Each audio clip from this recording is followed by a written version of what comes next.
Ya que terminamos el desarrollo y la experimentación de las redes de mundo pequeño de Watts y Strogatz, vamos a introducir el tercer y último modelo de este curso introductorio. Es las redes con independencia de escala. En este video lo único que haremos es dar un contexto de cuándo y cómo se introdujo este modelo y para atender o para resolver qué fenómeno que estaba ocurriendo en ese momento. Y además veremos algunas de sus propiedades y por qué son importantes para el desarrollo posterior de las redes, de la teoría de redes. Perdón. Así que eh, aquí, disculpen, aquí tenemos entonces unas diapositivas que les preparamos, en donde básicamente explicamos cuál fue el fenómeno del que estábamos hablando y es la medida de la WWW que surge en el 99. Después exploraremos un poco la de la distribución de grado de este tipo de redes, que es una ley de potencia, una distribución de grado tipo ley de potencia, que son un caso particular de unas distribuciones de probabilidad que se conocen como de cola larga. De ahí haremos una pequeña reflexión sobre los momentos de la distribución que hacen especial a esta distribución de probabilidades o distribución de probabilidad de grado en el caso de una red, y mencionaremos cuál va a ser el camino que seguiremos para el cálculo empírico de la potencia que caracterizará a la distribución de grado de nuestras redes. Entonces ya habíamos hablado de que en los noventas empezaba el mundo digital a ofrecer muchos datos para el análisis de redes reales digitales, y eso incentivó o implicó el desarrollo de nuevas ideas en la teoría de redes. No debemos olvidar que teníamos hasta ese momento tres modelos, entre comillas, ¿sí? Por un lado, el modelo de red aleatoria que ya habían desarrollado en un estudio en el contexto de la probabilidad en grafos Erdos y Renyi, que sería la red aleatoria de Erdos-Renyi.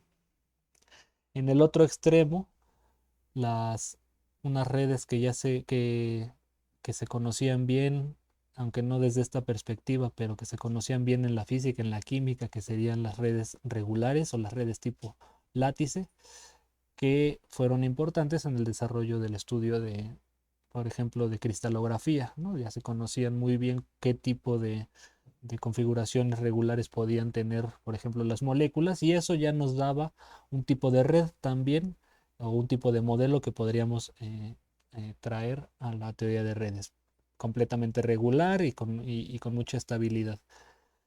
Y en medio de ambas, y ese era el propósito del modelo de Watts y Strogatz, como vimos la vez pasada, en medio de ambas, rescatando lo mejor de ambos modelos, estaría el modelo de red de mundo pequeño de Watts y Strogatz, que recogía de las redes aleatorias la propiedad de mundo pequeño y que recogía de las redes regulares el alto coeficiente de clustering. Y así reflejaba las propiedades más importantes de las redes que en ese momento ya se estaban descubriendo. Pero había una pendiente, una red muy importante pendiente, y es que en esa década la WWW creció, se popularizó muchísimo y no se sabía o no había hasta ese momento una, una caracterización de la estructura de la red, ¿sí? Y mucho menos de su distribución de grado y de otras propiedades como su diámetro o su distancia promedio o su coeficiente de clustering, todas las propiedades que quieran ustedes. Hasta ese momento no había una idea de cómo era la WWW. Hasta que en el año 1999, por primera vez, el grupo de Barabasi, es decir, Barabasi, Reka Albert y este estudiante Ha Wong Young, dieron por primera vez un estudio empírico de las propiedades de la WWW. Ellos generaron un programa que iba visitando las páginas de una en una y recogiendo en cada página los hipervínculos o los links a otras páginas, y así, haciendo lo que hoy conoceríamos como web scraping, fueron recogiendo todos los hipervínculos y visitando todas las páginas para reconstruir la topología de la red, la estructura de la red que hasta ese momento no se conocía. Algo interesante que se puede decir o que ustedes pueden leer en esta publicación es que Hasta ese momento era razonable pensar que la WWW, como creció de forma aleatoria, de forma caótica, pudiera recoger las propiedades de una red aleatoria. Sin embargo, ellos en este artículo descubren que no, y es un primer estudio empírico del cual, por cierto, me regreso. Esta es la primera imagen, esta podríamos llamarle la primera fotografía de la WWW, donde cada puntito es una página y cada línea es un enlace entre dos páginas. Entonces eso no se había hecho y por eso es tan importante esta publicación del año 1999 que además les proporcionamos el hipervínculo en este video. ¿Qué hacen o qué hacen ellos o qué hace tan importante esta publicación? Bueno, que por primera vez encuentran la estructura de la red, la WWW, entendiendo a los documentos como los nodos de la red y a los hipervínculos entre los documentos como enlaces de la red. Además, miden el diámetro de esta red, confirmando lo que ya se sospechaba, y es que se trata de una red de mundo pequeño y es que prácticamente desde cualquier página tú puedes llegar a cualquier otra en muy pocos pasos relativamente con respecto al tamaño de la red. Y por primera vez obtienen la distribución de grado, que como decía, no se conocía hasta entonces. Y además en esta y una serie de publicaciones posteriores generaron un modelo que satisface esta propiedad de mundo pequeño, pero que además satisface la distribución de grado que tiene la WWW. Y eso va a ser importante y va a convertir a Barabasi y a su equipo en los pioneros en la ciencia de redes moderna, junto con otros, pero bueno, estos son aportes bastante importantes. ¿Qué descubrieron? Esta es la imagen principal. Bueno, esta que ponía aquí atrás son las imágenes principales. La de abajo se interpreta fácilmente. Abajo pueden ver el tamaño de la red según iban incorporando nodos a la red. Y arriba, en la vertical, lo que tenemos es la distancia promedio entre todos los nodos. Y si en el tamaño tenemos escala logarítmica y y en la distancia promedio tenemos escala lineal, obtenemos algo muy parecido a una línea recta, lo cual refleja esta propiedad de mundo pequeño que vimos en alguno de los últimos videos, que es que la distancia promedio crece con el logaritmo del tamaño de la red. Entonces eso confirma que la WWW es una red que tiene la propiedad de mundo pequeño. Pero veamos con más atención qué son estas dos gráficas que están arriba. A la izquierda tenemos la distribución de grado de salida y a la derecha la distribución de grado de entrada. La WWW es una red dirigida porque una página te lleva a otra, pero eso no necesariamente es al revés, ocurre en el sentido contrario. Entonces tenemos por un lado la distribución de grado de salida y por otro la distribución de grado de entrada. Y fíjense cómo parece una línea recta, ¿sí? Es cercano a una tendencia lineal, pero si se fijan en las escalas de los ejes, tenemos escalas logarítmicas tanto en el eje horizontal como en el eje vertical. Lo que grafican aquí es el grado abajo y la probabilidad de grado en la vertical. Y si tenemos escala logarítmica en ambos ejes y y la distribución se parece a una línea recta, es fácil ver que este desarrollo algebraico nos lleva a que la distribución de probabilidad de grado sigue una llamada ley de potencia, es decir, el grado elevado a la potencia, a una potencia menos alfa, negativa por cierto. Y entonces vamos a revisar eso con cierto detalle rápidamente, y es que esta línea recta en esta gráfica se podría representar con la ecuación de la recta, y igual a menos alfa x más b, donde menos alfa es la pendiente y que sea negativa refleja que sea una recta con pendiente negativa o decreciente, ¿no? Pero si la y y la x en esta escala representan el logaritmo de la probabilidad y el logaritmo de k, ¿sí? Con propiedades del logaritmo, la pendiente ahora pasa como un exponente de la k. Y finalmente, al deshacernos del logaritmo, obtenemos que la p es equivalente a una constante que multiplicando a el grado por eh, por elevado a la potencia menos alfa. Ahora, ¿por qué es importante esto? Tomé dos imágenes de tareas de ustedes, de los análisis de la comparación de la red aleatoria con redes reales, y por eso adelantábamos que a veces es mejor en términos de visualización ver en escala log-log, en escala logarítmica en ambos ejes, las distribuciones de grado, porque resulta que tenemos muchos nodos con grados pequeños, pero unos cuantos nodos, algunos nodos con grados altísimos, y eso se reflejaba en las escalas logarítmicas.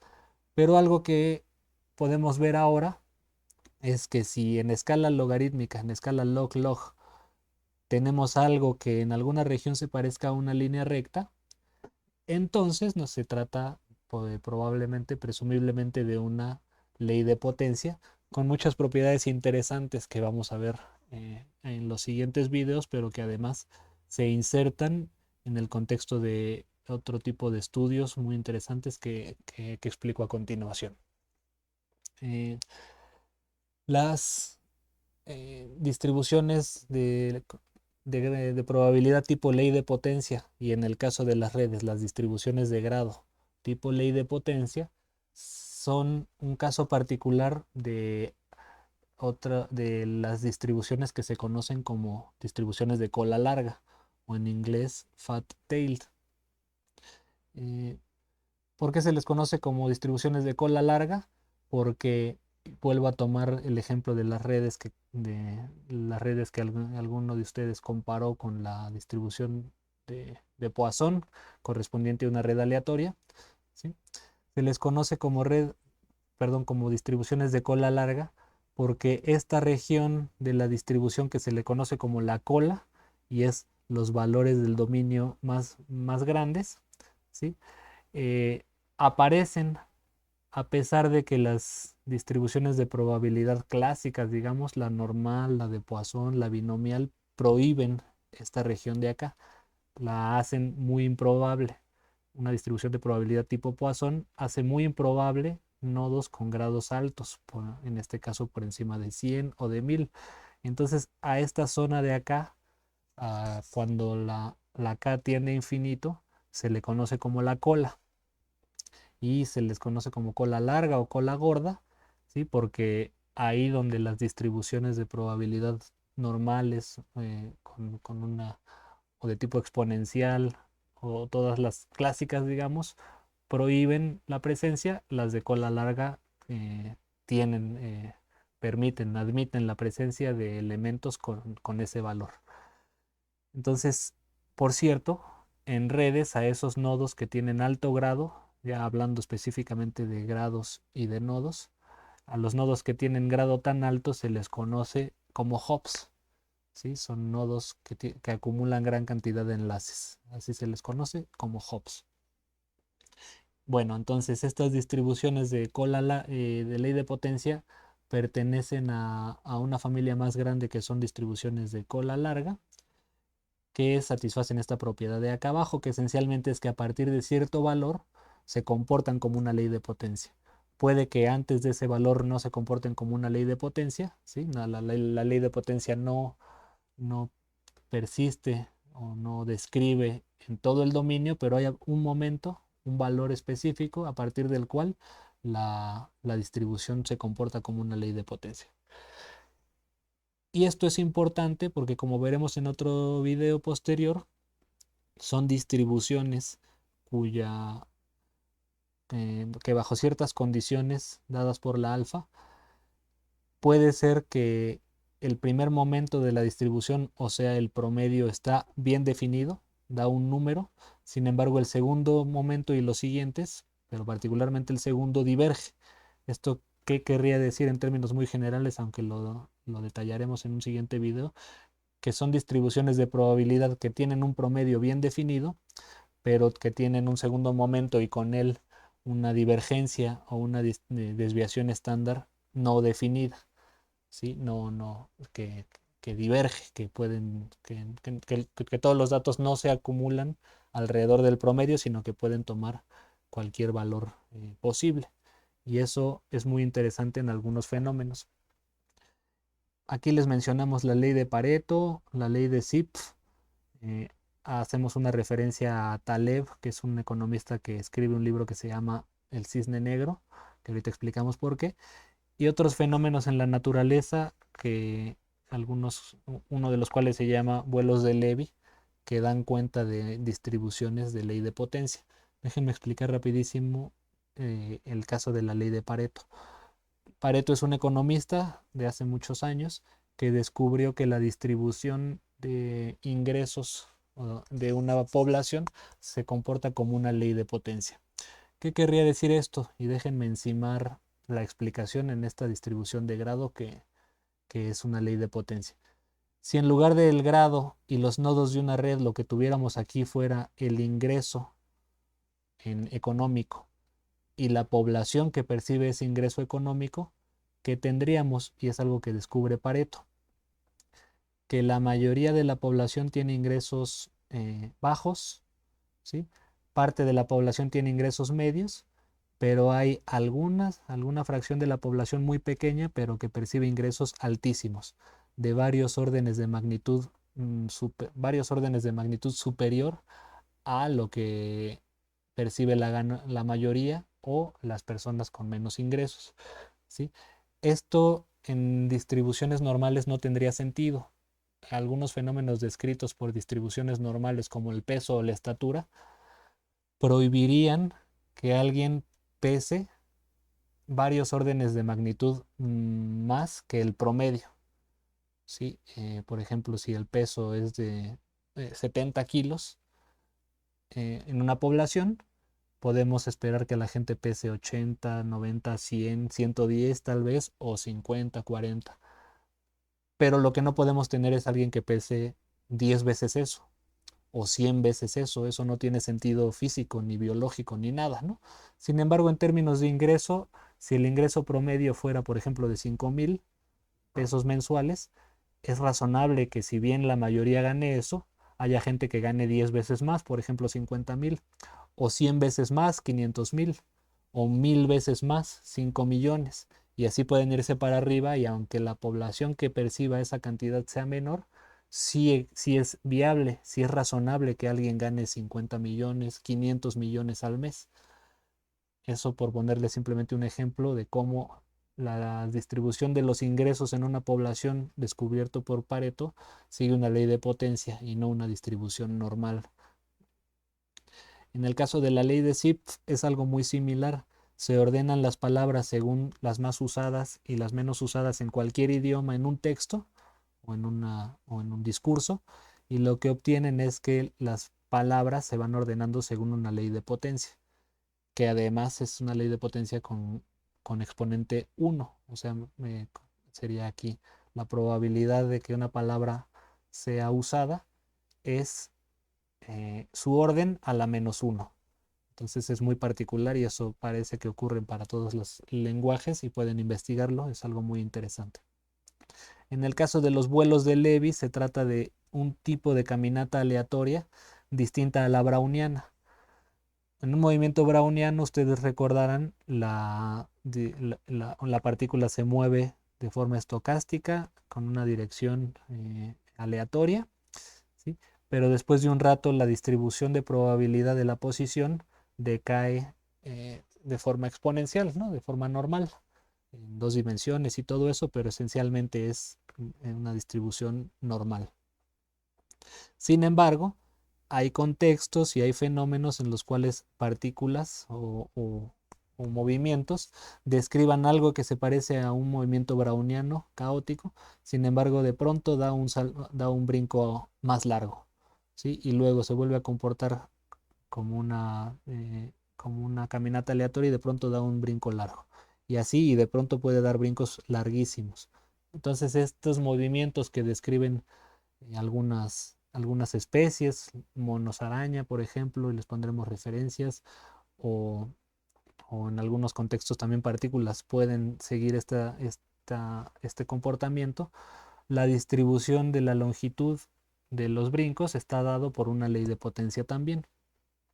Y bueno, todo esto lo estudia Taleb en su libro, donde hace referencia a los cisnes negros como eventos, que serían en este caso los hubs, ¿sí? Eventos cuya probabilidad es muy baja, pero que pueden existir. En el caso de las distribuciones normales, la probabilidad es tan baja que prohíbe eventos raros. Sin embargo, este tipo de distribuciones hay probabilidad muy baja de que ocurran estos eventos, sin embargo, pueden ocurrir. Y eso ocurre en temblores, en crisis financieras y muchos otros fenómenos que estudia Taleb y que aquí hicimos una lista muy general de fenómenos en los que ocurren este tipo de distribuciones. Entonces, eso está detrás de una distribución de grado de tipo ley de potencia, que la mayoría de los nodos tienen grado bajo, son nodos normales, pero hay uno que otro nodos, algunos nodos cuyos grados son grandísimos. ¿Qué tanto es grandísimos? Varios órdenes de magnitud superior a la mayoría de los nodos. Y eso ocurre no solo para la Internet y para la www y para todos estos fenómenos digitales, sino que muchos otros fenómenos están bien descritos por una distribución tipo ley de potencia, más que una distribución normal, binomial, de Poisson o todas estas que ya conocíamos bien. Entonces, estos autores, Clauset, Chalisi y Newman, hacen un artículo que vamos a estudiar con cierto detalle, que es este de distribuciones de ley de potencia en datos empíricos, y ellos desarrollan la teoría para no solo determinar cuándo un conjunto de datos, por ejemplo la distribución de grado de una red, como esta que puse aquí arriba a partir de uno de sus ejercicios, cuando una distribución de, perdón, cuando unos datos describen una distribución tipo ley de potencia, y si obedecen una distribución tipo ley de potencia, cómo determinar la potencia, cómo determinar la alfa. Entonces ellos analizan muchos conjuntos de datos que según la definición aparentemente siguen una ley de potencia, como las palabras, yo creo que como la ley de Zipf, o las proteínas en enlaces entre proteínas, o redes metabólicas, ¿sí? O la internet, o llamadas telefónicas y muchos otros fenómenos que ellos analizan en este artículo, en el que mm, verifican que se trata de una ley de potencia, pero además dan un mecanismo, un criterio, una metodología, mejor dicho, para determinar cuál es esa potencia que describe esos datos. Y eso es lo que haremos en los siguientes videos y en las siguientes actividades.